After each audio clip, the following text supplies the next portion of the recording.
Hello students, now we have to start the chapter that is nationalism in India. Okay, तो इसमें हम पढ़ रहे हैं about the civil disobedience, जिसमें ब्रिटिश गवर्नमेंट ने इंडिया में इलेक्शंस के लिए इंडियंस को पार्टिसिपेट करने के लिए कहा कि भी Indians can also participate in the provincial election. Okay, but अब यहाँ पर कांग्रेस के अंदर भी दो पार्ट हो गए. Few leaders wanted to participate in the election and few leaders they want full independence. तो वो पार्टिसिपेट नहीं करना चाहते थे इलेक्शन में, क्योंकि जब हमें फुल इंडिपेंडेंस चाहिए तो फिर क्या फायदा इलेक्शन में पार्टिसिपेट करके, हमें तो ब्रिटिश रूल चाहिए ही नहीं. ठीक है, तो यहाँ पे दो ग्रुप बन चुके थे. ऐसे में कुछ ऐसी सिचुएशन आई कंट्री के अंदर, not only in India, it's about the world wide. ठीक है, पूरे ही वर्ल्ड के अंदर 1930 में एक बहुत बड़ा इकोनॉमिक डिप्रेशन आया था. Have you remembered it? Last year पढ़ा था ना हिटलर वाले चैप्टर में, याद है आपको? 1930 में एक बहुत ही भयंकर इकोनॉमिक डिप्रेशन आया था to all over the world, है ना. जर्मनी की कंडीशन बहुत वर्स हो गई थी. तो इस इकोनॉमिक डिप्रेशन से इंडिया भी अछूता नहीं था. क्यों नहीं था? क्योंकि इंडिया में भी एक यूरोपियन कंट्री का रूल था, ब्रिटिशर्स का रूल था. तो इंडिया में ऑलरेडी एग्रीकल्चर के प्राइजेस 1926 से ही डाउन होना शुरू हो गए थे, और 1930 आते आते तक कंडीशन ऐसी हो गई कि एग्रीकल्चर प्रोडक्शन तो हो रहा है बट कोई परचेज करने वाला नहीं है. तो अब जब कोई परचेज ही नहीं करेगा तो जो फार्मर्स हैं किस तरीके से अपने खर्चे चलाएंगे? उसके ऊपर उन्हें रेवेन्यू भी पे करना है ब्रिटिश गवर्नमेंट को, दैट इज मैंडेटरी. रेवेन्यू तो पे करना पड़ेगा, चाहे आपका एग्रीकल्चर प्रोड्यूस बिके या ना बिके. ठीक है, वो ब्रिटिशर्स की टेंशन नहीं थी. अभी तक तो ब्रिटिशर्स खुद ही यहाँ से औने पौने दाम में खरीद के ले जा रहे थे. बट अब क्योंकि वर्ल्ड वॉर खत्म हो गया तो यूरोप में बहुत लार्ज स्केल में एग्रीकल्चर हो रही थी, और दूसरे कॉन्टिनेंट से, ऑस्ट्रेलिया से और अमेरिका से, क्योंकि ये वॉर के समय एग्रीकल्चर प्रोडक्ट सप्लाई कर रहे थे यूरोप में, तो यहाँ भी बहुत लार्ज स्केल में एग्रीकल्चर इन्होंने शुरू कर दी थी during the first world war. War खत्म होने के बाद यूरोप अपना प्रोडक्शन शुरू कर दिया यूरोप ने, लेकिन अमेरिका और ऑस्ट्रेलिया से होने वाला प्रोडक्शन तो बंद नहीं हुआ. वो प्रोडक्शन एज इट इज है और वो सप्लाई भी कर रहे हैं. तो एग्रीकल्चर प्रोडक्ट के प्राइस बहुत ज़्यादा गिर गए. ठीक है, तो यहां पर बेसिकली दो फैक्टर्स हुए which shape the Indian politics. ठीक है, two factors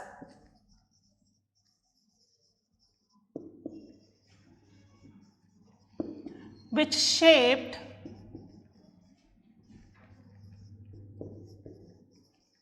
Indian politics.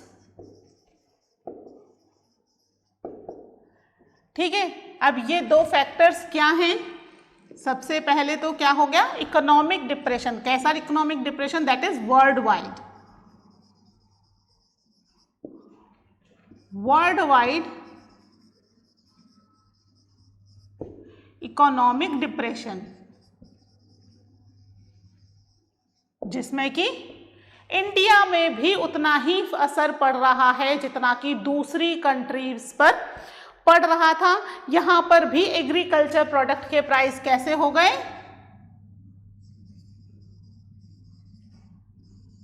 Agricultural product, the price कर देते हैं इसको, the price of agriculture product was fall by 1926 and collapse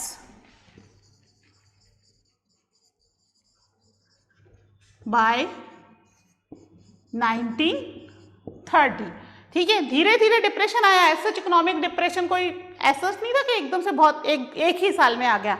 1926 से ही प्राइजेस रिड्यूस होने शुरू हो गए थे, लेकिन 1930 आते आते तक कंडीशन बहुत ही वर्स हो गई। ठीक है, this is about the agriculture product. केवल एग्रीकल्चर प्रोडक्ट नहीं, बाकी सारे चीजों में भी कंडीशन खराब हो गई। तो यहां पर जो कंट्री थी,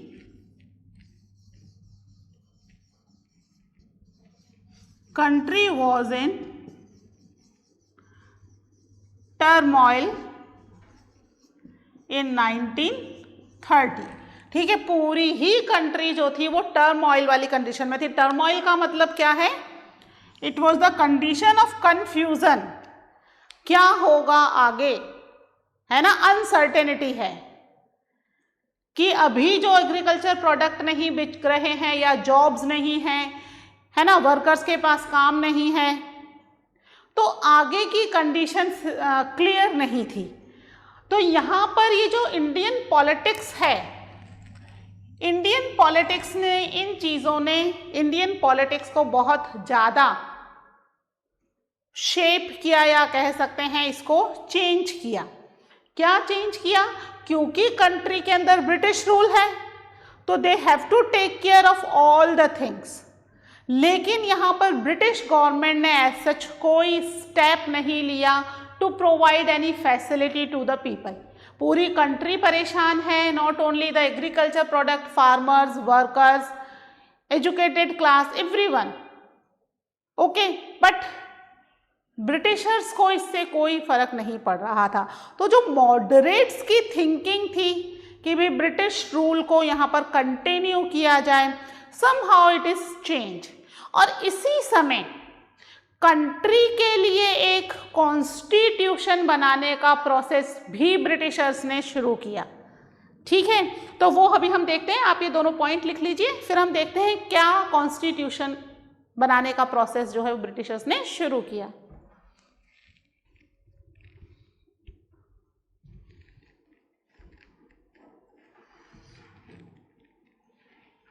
ठीक है, इसको रब कर रही हूं मैं। तो अब जो है कंट्री में चेंजेस आ रहे हैं, तो अब ब्रिटिश गवर्नमेंट चाहती है कि कंट्री के लिए एक कॉन्स्टिट्यूशन बनाया जाए, है ना। तो यहां पर इस समय जो नई गवर्नमेंट थी, द न्यू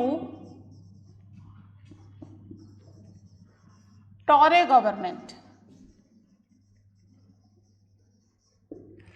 ठीक है, ये एक्चुअली हम पढ़ रहे हैं अबाउट द साइमन कमीशन। सुना है साइमन कमीशन का नाम? ये आपने पहले भी पढ़ के आ चुके हो आप, है ना। हम पढ़ के आ चुके हैं, 8th क्लास वाला रिवीजन चल रहा है, नया नहीं है ना। जलियांवाला बाग हो या रोलेक्ट एक्ट हो या साइमन कमीशन हो, which all B already covered in the 8th class, है ना। तो यहाँ पर साइमन कमीशन बनाने के लिए जो एक नई गवर्नमेंट बनी थी ब्रिटेन में, Touré government in Britain,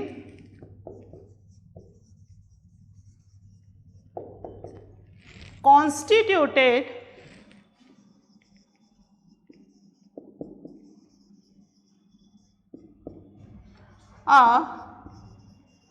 a statutory commission in India, किसके पास साथ के, किसके साथ में,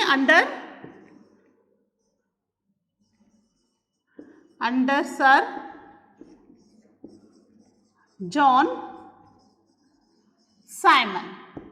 ठीक है, इसीलिए इसको साइमन कमीशन भी बोला जाता है, क्योंकि सर जॉन साइमन के अंडर में, it is headed by the sir John Simon, ये कमीशन बना, इसलिए that is known as the Simon commission. इस कमीशन में क्या करना था? They have to make the constitution for the Indian people, है ना, यानी इंडिया का फ्यूचर डिसाइड करना था कि इंडिया का फ्यूचर कैसा होगा, क्या रूल्स रेगुलेशंस बनेंगे, इंडियंस को क्या राइट्स दिए जाएंगे, क्या पावर्स दी जाएगी। बट इसमें सबसे इम्पोर्टेंट जो बात है वो ये थी कि ये जो साइमन कमीशन बना, this is made for the Indian people, है ना, इंडियन पीपल के लिए कॉन्स्टिट्यूशन बनना था, इंडियन पीपल के लिए लॉज बनने थे, है ना। But in this commission there is not a single member which is the member of this commission. एक भी मेंबर ऐसा नहीं था जो कि इस कमीशन के अंदर इंडियन हो, ऑल वर ब्रिटिशर्स। आप लॉ बना रहे हो जिन लोगों के लिए, उन लोगों को तो आपने इस कमीशन में कोई जगह ही नहीं दी।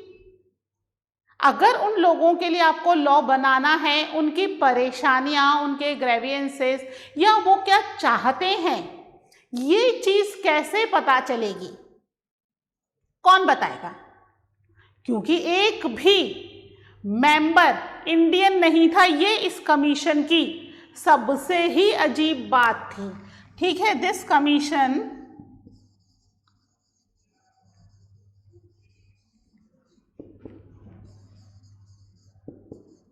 did not had a single Indian member.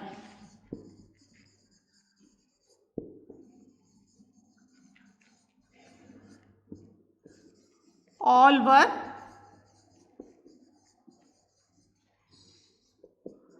Britishers. ठीक है, ये सबसे अजीब बात लगी। आप कॉन्स्टिट्यूशन बना रहे हो फॉर द इंडियन पीपल, है ना, और नॉट अ सिंगल मेंबर, एक भी व्यक्ति इसके अंदर इंडियन नहीं था। ये सबसे अजीब बात थी। तो यहाँ पर इंडियन पीपल ने इसके अगेंस्ट प्रोटेस्ट करना शुरू कर दिया कि भाई आप इस कमीशन के अंदर या तो इंडियन मेंबर को लो एज अ मेंबर, है ना। अगर आप इंडियन मेंबर को नहीं लेते हो तो इस कमीशन का कोई भी मतलब नहीं है फॉर द इंडियन पर्सन। तो यहाँ पर उन्होंने इसके अगेंस्ट प्रोटेस्ट शुरू कर दिया।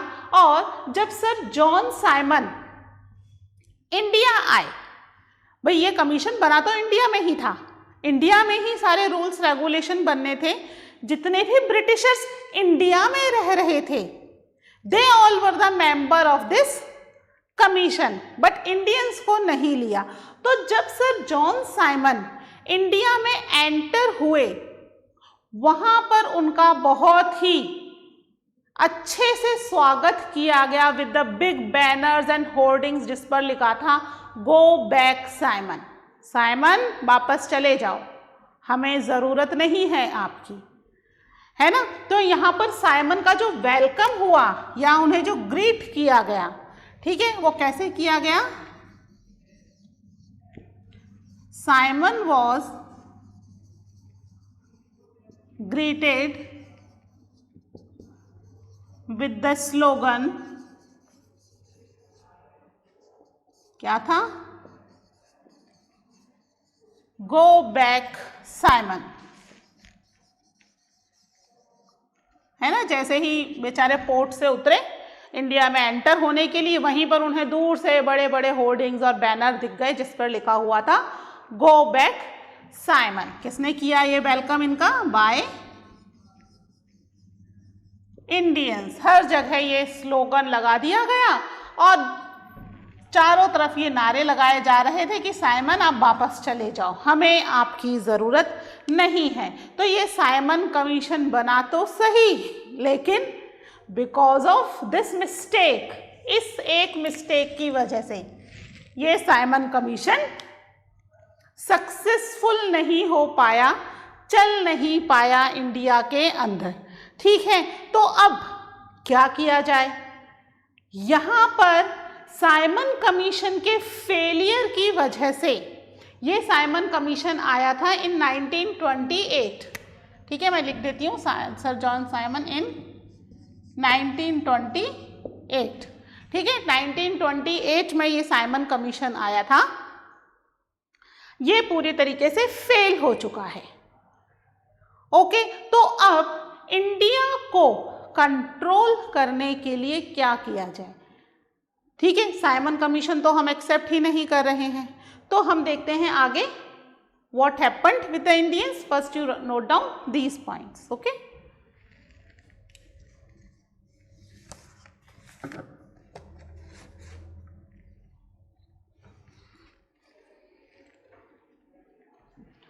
तो ये साइमन कमीशन फेल होने की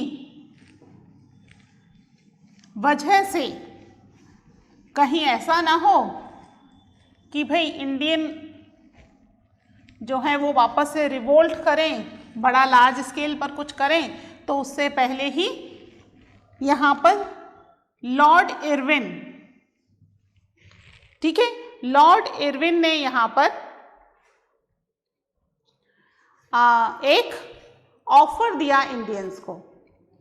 ठीक है, क्या था वो offer? That was the dominion status of India. Dominion status का मतलब इंडिया के अंदर ब्रिटिश रूल तो रहेगा, बट इंडियंस भी एज अ रूलर रूल कर सकेंगे, यानी दो रूल चलेंगे इंडिया में। एक इंडियन गवर्नमेंट बन जाएगी, एक ब्रिटिश गवर्नमेंट बन जाएगी। जो भी डिसीजन लिए जाएंगे, इंडिया जो भी डिसीजन लेगा, ब्रिटिश गवर्नमेंट की परमिशन के बिना नहीं लेगा, है ना। ये जो था that was a bogus offer, means it was not certain, क्या होगा कैसे होगा ये कुछ प्लानिंग नहीं थी, बस ये ऑफर कर दिया गया कि भाई इंडिया को एक डोमिनियन स्टेटस बना देते हैं। ठीक है, तो इंडिया डोमिनियन स्टेटस के लिए एग्री होगा क्या? अब हम बार बार पढ़ रहे हैं फुल इंडिपेंडेंस, है ना। तो ये जो डोमिनियन स्टेटस का एक ऑफर दिया लॉर्ड इरविन ने, वो इंडियन पीपल ने एक्सेप्ट नहीं किया। यहाँ उन्होंने इस ऑफर के साथ भी क्या करना है, कैसे करना है, इसके लिए एक राउंड टेबल कॉन्फ्रेंस भी ऑर्गेनाइज की कि भाई इस राउंड टेबल कॉन्फ्रेंस में इंडियंस और ब्रिटिशर्स, जो भी कांग्रेस के मेन लीडर्स हैं, उनके साथ बैठ करके हम इंडिया का फ्यूचर डिस्कस कर लेते हैं कि इंडिया किस तरह की कंट्री होगा। डोमिनियन स्टेटस तो होगा, अब उसमें क्या रूल्स रेगुलेशंस बनाने हैं ये डिस्कस किया जाएगा। ठीक है, कब दिया ये ऑफर उन्होंने? This offer was given by in October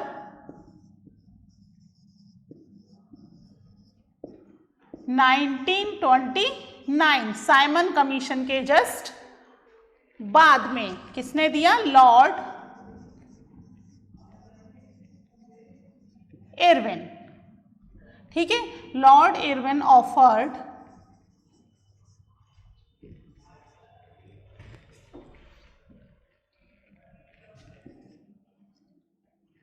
a vague demand of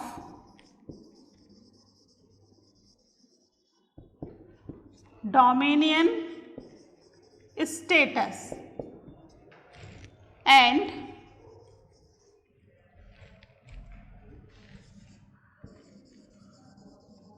a round table conference. ठीक है, ये लॉर्ड इरविन का ऑफर था।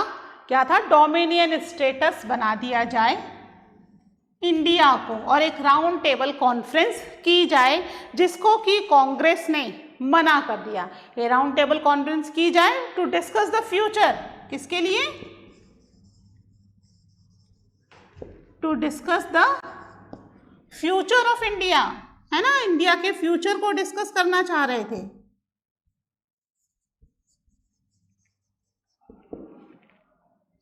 ठीक है, तो यहां पर इन्होंने इसको पूरे तरीके से मना कर दिया। क्यों मना कर दिया? क्योंकि ये इंडिया को एक डोमिनियन स्टेटस बनाना चाहते। तो जो गवर्नमेंट एक्ट ऑफ 1919 आया था, है ना, उसमें इलेक्शंस में पार्टिसिपेट कर लेते। उन इलेक्शन में पार्टिसिपेट नहीं करने का क्या मतलब था? कि India want a full independence, एक पूरा इंडिपेंडेंस चाहिए। तो उसके लिए क्या होगा? डोमिनियन स्टेटस चाहिए होगा क्या? नहीं, इंडिया पर 2 कंट्रीज रूल करेगी, इंडिया खुद तो रूल करेगी ही, ब्रिटेन भी रूल करेगा, है ना। तो यहाँ पर कांग्रेस लीडर्स ने बिल्कुल मना कर दिया, राउंड टेबल कॉन्फ्रेंस जो है वो कैंसिल हो गई, ठीक है। इसके साथ ही इन दिसंबर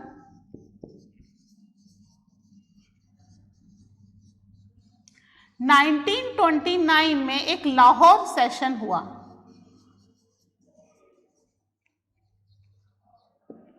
ठीक है। लाहौर में सेशन हुआ, लाहौर सेशन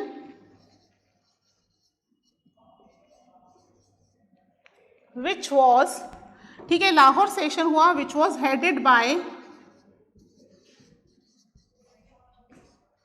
जवाहरलाल नेहरू,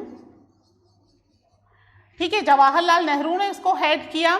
ये सेशन बेसिकली इस डोमिनियन स्टेटस वाली डिमांड के अगेंस्ट में इन्होंने किया कि भाई इंडिया को डोमिनियन स्टेटस तो नहीं बनाना, दैट वाज फिक्स, ठीक है। तो क्या करना है, तो इसके लिए उन्होंने एक कांग्रेस ने मिलकर, Jawaharlal Nehru headed by the Jawaharlal Nehru Congress formalized the demand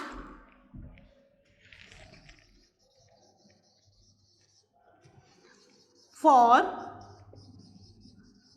पूर्ण स्वराज, ठीक है, पूर्ण स्वराज और फुल इंडिपेंडेंस, ठीक है। कांग्रेस ने क्या कर दिया कि भाई हमें तो पूर्ण स्वराज चाहिए, फुल इंडिपेंडेंस, हमें डोमिनियन स्टेटस नहीं चाहिए इंडिया का। और उन्होंने इसके लिए एक डेट भी डिक्लेयर कर दी to celebrate the independence day. कौन सी डेट थी वो? ऑन 26 जनवरी 1930। दिसंबर में तो डिसीजन ही लिया तो ईयर चेंज हो गया, ठीक है। 26 जनवरी 1930 Congress celebrated the independence day.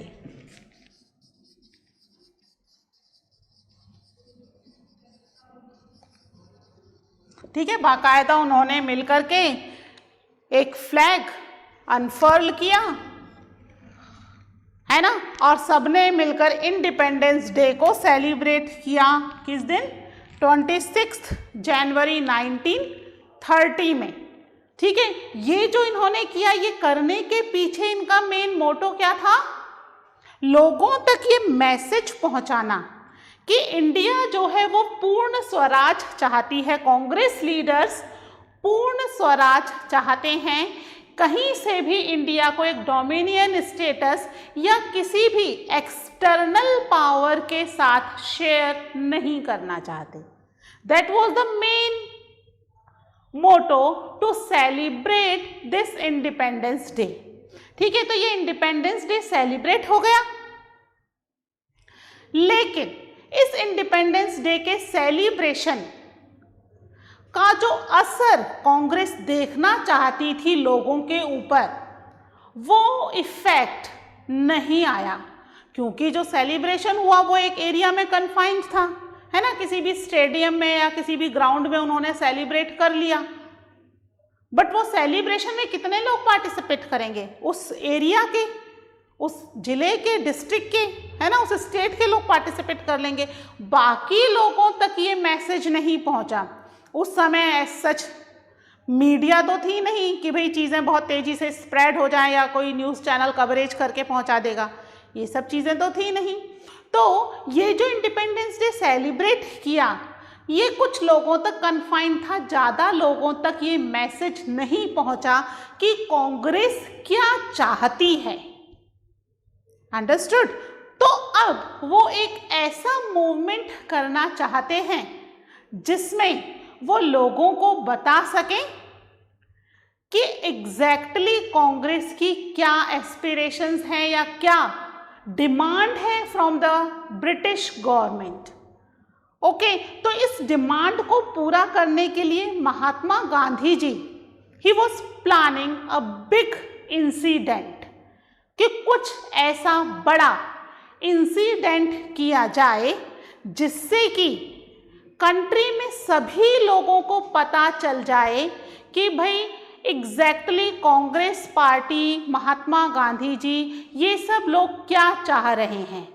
Okay, तो इसके लिए गांधी जी ने एक बहुत ही यूनिक आइडिया सोचा कि कुछ ऐसे इंग्रेडिएंट को लेकर के मार्च या रिवोल्ट किया जाए जिससे कि कंट्री की मोस्टली पॉपुलेशन उसमें इन्वॉल्व हो जाए। और इसी सोच का नतीजा निकला सॉल्ट मार्च। ठीक है, सॉल्ट एक ऐसा इंग्रेडिएंट है जिसे everyone use in their daily life, रोज हमें चाहिए, सुबह के खाने में भी, शाम के खाने में भी। अब आइदर यू आर रिच और यू आर पुअर, इससे कोई फर्क नहीं पड़ता। यानी सॉल्ट एक कॉमन एंड इम्पॉर्टेंट इंग्रेडिएंट था फॉर एवरीवन्स लाइफ। और ब्रिटिशर्स ने सॉल्ट पर भी अच्छा खासा टैक्स लगाया हुआ था। तो यहाँ पर गांधी जी चाहते थे कि इस तरह का कुछ मूवमेंट किया जाए जिससे कि सभी लोगों का उसमें पार्टिसिपेशन हो। तो उन्होंने यहाँ पर salt march, the famous salt march है ना, वो भी हम पढ़ चुके हैं, है ना, 8th क्लास के अंदर। तो वो सॉल्ट मार्च के बारे में हम डिस्कस करेंगे कि गांधी जी ने किस तरह से सॉल्ट मार्च जो है वो शुरू किया to united all the Indians, either rich और पुअर, एजुकेटेड और अनएजुकेटेड। ठीक है, but that salt march we will discuss in the next lecture. Okay, till then take care, bye.